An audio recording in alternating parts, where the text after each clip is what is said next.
Welcome to Crate Interview. It's great to be here. How long have you been sitting on that gag for? This is the worst interview I've done and hasn't even started yet. I'm sorry, but like... The worst? Yes, I've done a lot. Really? Yeah. What?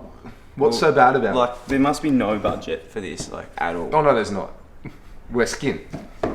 We're in a warehouse, mate. It's run down. It actually hurts. There's a genuinely. breeze. You can't see the breeze. There's a breeze. It reminds me of like that Survivor where they like starve people to get Who can sit worst. the longest? Yeah, and you're trying to like get something out of me because I'm so uncomfortable. Yeah, no, we are. Yeah. Okay. You often describe yourself as being a hustler.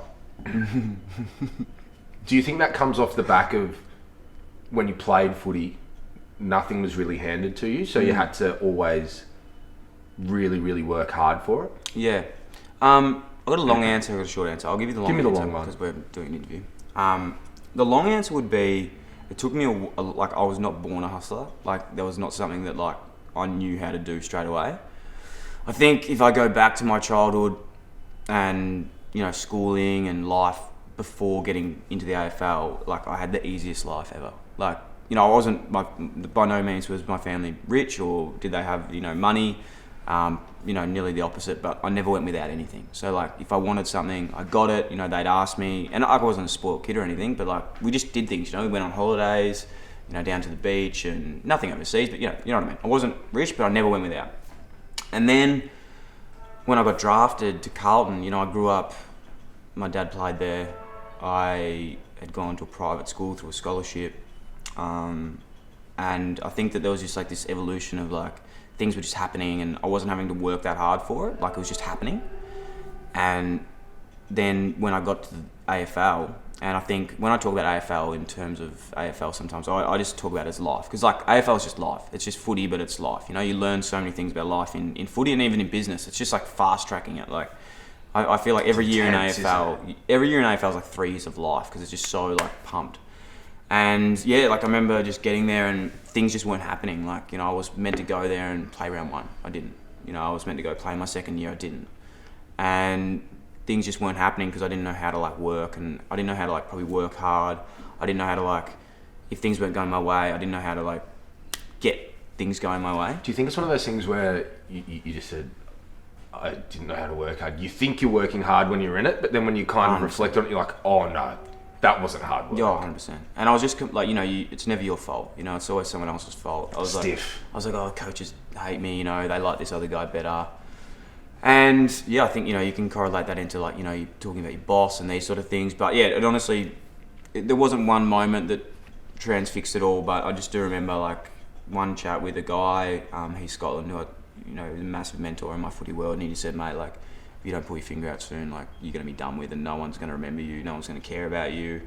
You know, it's going to be embarrassment because you got all these good things, and you know, it was a really big conversation, and I'd never had anyone be honest with me like that. Properly honest. Like even my parents, you know, like they just loved me. Like they didn't care if I was a good player; they just wanted me to be happy. But realistically, that probably wasn't the best thing. Like, I never asked my mum for advice. Exactly. Like proper advice, because Exactly. she'll just always put the arm around. Yeah, and she'd be like, no, you're okay, we love you, that sort of thing. So, yeah, that hit me between the eyes, and I think that was a real turning point for me to be like, nah, fuck, like, I've got to really start, like, working now and all these sort of things, and, yeah, that sort of transfixed into my time at Carlton, and obviously the footy stuff didn't work out, but I always found, like, the worse my footy was going, the better my off-field was going, like, because, as you have said, to tip into it. You have to, because when you're not playing every week and you're signing 1-year deals, which at the Grim, time, man. it's just fucked. Living in Sydney too on a 1-year deal. It's honestly Kill hard. me, It man. is tough.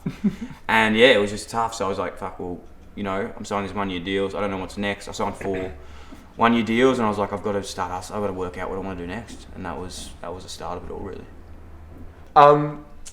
We've spoken about this a lot, about how if we both had 250 game careers, we really think it would have actually been the worst thing for us. Like failure's been something that's been really great to me.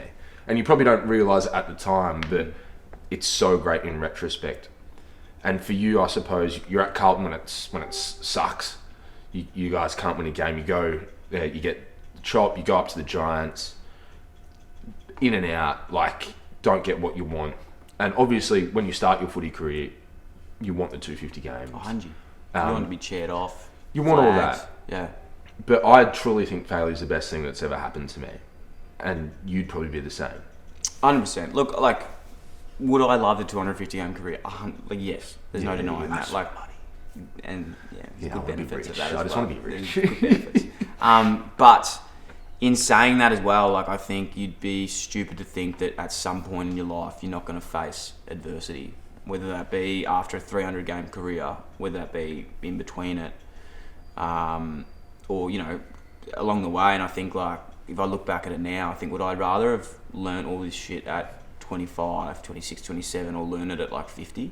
And I was like, oh, fuck, like... And not to say that I've got life figured out. I have no idea what I'm doing. But I think... I don't think anyone does. No one does. But I think those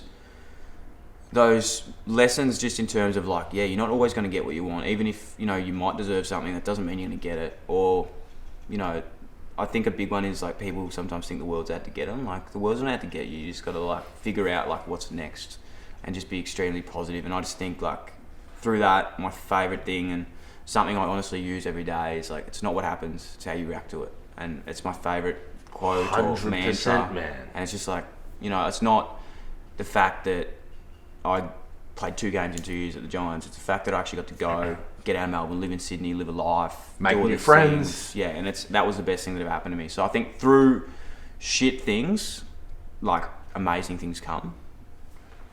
If you were to stop what you're doing right now, I couldn't.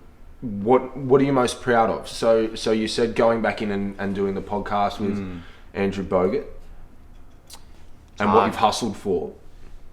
I think, yeah, this is, without even getting emotional, like, I struggle to talk about this because it is crazy, but I think just being able to have like a positive impact on people.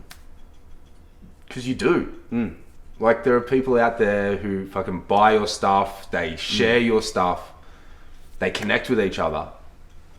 Like, is that something that you like lie down in bed at night? And like, obviously not in that kind of, you know, self-congratulatory way where you get an ego about it, but it, like, truly at a deep level makes you feel good. It does.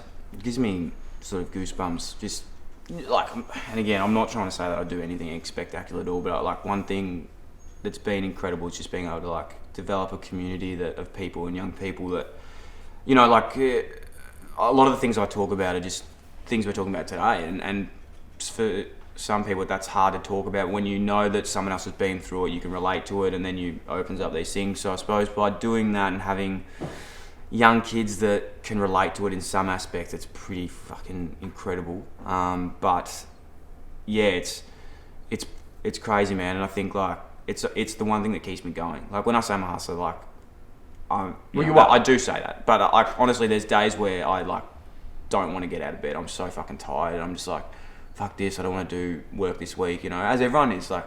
But now that I have what I have, it's like I can't stop, because I'm like, well, this guy needs this, and like I need to do it too, because like what message am I sending if I don't do it? If you know? pack it in, if I quit, like then I'm a fucking idiot. Like, so yeah, it's incredibly humbling, it's incredibly special, and it's also in an aspect as well as that fear of like losing that as well, because like, you know, it's so cool, you just want to keep doing these things, but I suppose all you can control is what you do, so just got to keep going. So when you say keep going, what's next for Dill Buckley? Yeah, well, be like yourself, man. Like, just I'm not setting any global stardom, becoming an icon, dropping the last name, just becoming Dylan. I think like I like yourself, and honestly, I'm saying this in why I admire you is I just don't want to cap myself into anything. Like, you know, we had a chat a while ago, and you're like, I want to get into acting, and I was like, fuck. You know, I could. Why wouldn't you want to do that? You know, that's funny. I like acting. I like having fun. Like, I could do that. Of course, sort of. Like, I probably couldn't, but I would want to try it. Like, so acting's probably not one of them. But I'm just saying, in general. Like, bad example. Bad example. But in saying that, Dylan Buckley, thank you for coming on. Is that it? That's it. Okay.